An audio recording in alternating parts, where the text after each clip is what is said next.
Европската унија да собере храброст и да донесе одлука за старт на пристапни преговори со Македонија и со Албанија, а не да се прават политички калкулации и игри. Ова е пораката која од Скопје од конференцијата на Економист беше испратена до европските лидери во пресрет на одлуката која тие треба да ја донесат за 2 недели за преговори со двете земји. Директна порака за тоа беше испратена од поранишниот грчки премиер Алексис Ципрас, според кого унијата се уште не е подготвена за храбри чекори, но и таа нема друга опција освен да испрати позитивен сигнал за регионот. Европската унија мора да прекине со својата национална интровертност. Мора да продолжи да промовира мир и стабилност во незиното соседство. И ако Европската унија не може да промовира мир и стабилност во своето соседство, како би можела тогаш да има клучна улога на меѓународно политичко ниво?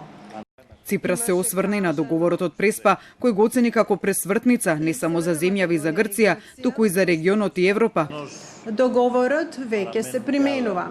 Се разбира, има прашања кои што се уште на чекање, особено отстранувањето на грчките символи и договорот околу менувањето на школските учебници. Меѓутоа, очекуваме напредок и во овој правец.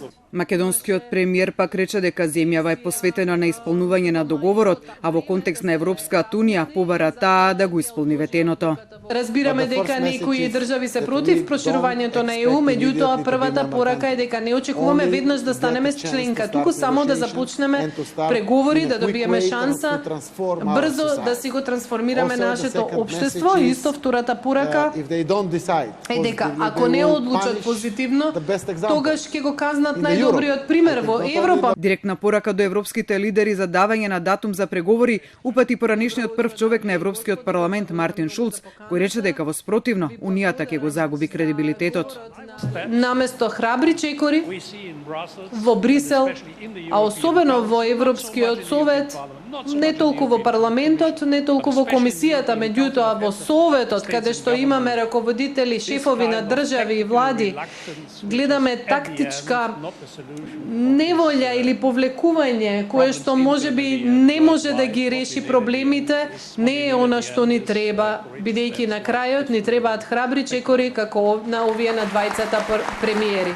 Поранишниот американски помошник државен секретар Вес Мичел пак се осврна на геополитичката позиција на Западниот Балкан и влијанието на Русија и на Кина. Тој упати порака и до земјите од регионот.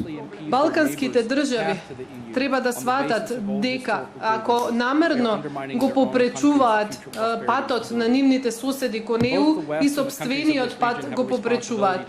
Мичел при тоа предупреди дека доколку земјите од регионот не станат дел од Европската унија, нешто друго ќе ја пополни таа празнина, без оглед дали тоа ќе бидат Русија и Кина или нови етнички судири.